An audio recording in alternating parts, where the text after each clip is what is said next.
നമസ്കാരം. ഒരു വൈകുന്നേരം കൃഷിക്കാരൻ വീട്ടിലേക്ക് വന്നത് ഒരു എലിവില്ലുമായിട്ടാണ്. അത് തൻ്റെ ഭാര്യയെ അയാൾ ഏൽപ്പിക്കുന്നത് മേൽക്കൂരയിൽ ഇരുന്ന ചുണ്ടലി കണ്ടു. പരിഭ്രാന്തിയോടെ ചുണ്ടലി ആ കൃഷിക്കാരൻ്റെ വീട്ടിൽ തന്നെപ്പോലെ തന്നെ ജീവിക്കുന്ന സുഹൃത്തുക്കളായ മറ്റു മൃഗങ്ങളോട് തൻ്റെ ദുഃഖം അറിയിക്കുവാൻ വേണ്ടി ഓടിച്ചെല്ലുകയാണ്. ആദ്യം കണ്ടത് പൂവൻ കോഴിയാണ്. പൂവൻ കോഴിയോട് ചുണ്ടലി പറയുന്നു, കൃഷിക്കാരൻ എലിവില്ല് വാങ്ങിച്ചു.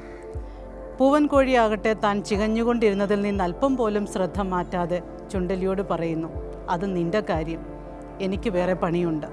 പൂവൻ കോഴിയുടെ ഈ അവഗണനയിൽ മനം നൊന്ത് ചുണ്ടലി അടുത്തതായി ഓടിച്ചെല്ലുന്നത് കൃഷിക്കാരൻ്റെ വീട്ടിലെ പന്നി കുടുംബത്തിലേക്കാണ്. അവിടെ ചെന്നും ചുണ്ടലി ആവർത്തിക്കുകയാണ്, അറിഞ്ഞോ, കൃഷിക്കാരൻ പുതിയ എലിവില്ല് വാങ്ങിയിരിക്കുന്നു. അപ്പോൾ പന്നികളും പറഞ്ഞു, നിൻ്റെ കാര്യത്തിൽ ഏതാണ്ട് തീരുമാനമായി, ഞങ്ങൾ പ്രാർത്ഥിക്കാം എന്ന് പറഞ്ഞിട്ട് താല്പര്യമില്ലാത്ത രീതിയിൽ അവരും നടന്നുപോയി. വീണ്ടും വിഷമത്തിലായ ചുണ്ടലി ഓടിച്ചെല്ലുന്നത് കറമ്പി പശുവിൻ്റെ അടുത്തേക്കാണ്. പശുവിനോടും ഇതേ ദുഃഖം ചുണ്ടലി പങ്കുവെക്കുകയാണ്. കറമ്പി പശുവും പറഞ്ഞു, എലിവില്ല് വാങ്ങിയതും അല്ലെങ്കിൽ അതിൻ്റെ അപകടവും ഒക്കെ നിന്നെ ബാധിക്കുന്ന പ്രശ്നമല്ലേ, എനിക്കതിൽ വലിയ താല്പര്യമില്ല. ഇങ്ങനെ എല്ലാവരാലും തഴയപ്പെട്ട ചുണ്ടലി ദൈവത്തെ വിളിച്ച് കരച്ചിലോടെ പ്രാർത്ഥിക്കുകയാണ് തൻ്റെ ആയുസ്സിന് വേണ്ടി. അന്ന് രാത്രി കൃഷിക്കാരൻ്റെ ഭാര്യ എലിവില്ല് വീഴുന്നത് പോലെയുള്ള ശബ്ദം കേട്ട് ഓടിച്ചെല്ലുമ്പോൾ ഒരു പാമ്പിൻ്റെ കടി ഏൽക്കുകയാണ്. കാരണം ആ പാമ്പ് എലിവില്ലിലേക്ക് കടക്കാൻ ശ്രമിച്ചിട്ട് വാലുടക്കിപ്പോയതായിരുന്നു. വെളിച്ചം കുറവായിരുന്ന സ്ഥലമായിരുന്നതുകൊണ്ട് തന്നെ പാമ്പിൻ്റെ കടിയേറ്റ് കൃഷിക്കാരൻ്റെ ഭാര്യ വീഴുന്നു. ഉടനെ തന്നെ ഒരു വിഷചികിത്സകൻ എത്തുന്നു. വിഷചികിത്സകൻ ആദ്യമേ തന്നെ പറയുന്നു, ഒരു പൂവൻ കോഴിയുടെ രക്തം വേണം. കൃഷിക്കാരൻ ഉടനെ തന്നെ ആകെ ഉണ്ടായിരുന്ന പൂവൻ കോഴിയുടെ കഴുത്തറുത്തു. വിഷചികിത്സകൻ്റെ ചികിത്സ ഫലിക്കാത്തതുകൊണ്ട് കൂടുതൽ ചികിത്സയ്ക്കായി പട്ടണത്തിലേക്ക് കൊണ്ടുപോകണം. കയ്യിൽ പണമില്ലാതിരുന്നതുകൊണ്ട് കൃഷിക്കാരൻ ആ പന്നികളെയെല്ലാം ഒന്നിച്ച് കശാപ്പുകാരന് കൊടുക്കുകയാണ്. വീണ്ടും ചികിത്സ നീണ്ടുപോകുന്നു. അപ്പോഴും പണം കണ്ടെത്താൻ വേണ്ടി അദ്ദേഹം ഇറച്ചി വിലയ്ക്ക് കറമ്പി പശുവിനെയും കൊടുക്കുന്നു.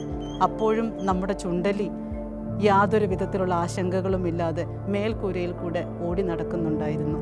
പ്രിയമുള്ളവരെ, മറ്റുള്ളവരുടെ ജീവിതത്തിൽ പ്രശ്നങ്ങളും ദുരന്തങ്ങളും ഉണ്ടാകുമ്പോൾ അത് അവരുടെ കാര്യം എന്ന രീതിയിൽ വഴിമാറിപ്പോവുകയാണോ നാം ചെയ്യാറുള്ളത്?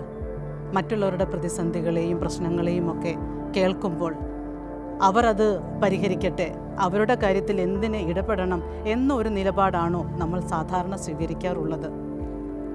പ്രശ്നങ്ങൾ സമൂഹങ്ങൾ തമ്മിലോ വ്യക്തികൾ തമ്മിലോ കുടുംബങ്ങൾ തമ്മിലോ സ്ഥാപനങ്ങൾ തമ്മിലോ എങ്ങനെയുള്ളതുമായിക്കോട്ടെ, നമ്മുടെയൊക്കെ ജീവിതം പരസ്പരം ബന്ധപ്പെട്ടല്ലേ കിടക്കുന്നത്.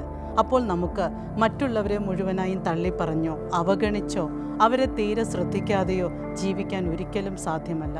മറ്റുള്ളവരുടെ പ്രശ്നങ്ങളെ നമ്മുടെ പ്രശ്നങ്ങളായി കണ്ട് അവർക്ക് വേണ്ടത്ര സഹായം ചെയ്തു കൊടുത്ത് വേണ്ടത്ര സഹകരണം ചെയ്തു കൊടുത്ത് പ്രതിസന്ധികളിൽ മറ്റുള്ളവർക്ക് താങ്ങും തണലുമായി നിന്ന് ജീവിക്കാൻ നമുക്ക് ശ്രമിച്ചാൽ നമ്മുടെയും മറ്റുള്ളവരുടെയും ജീവിതം ഈ സമൂഹത്തിൽ എത്ര ഭംഗിയായി മുൻപോട്ട് കൊണ്ടുപോകാൻ സാധിക്കും.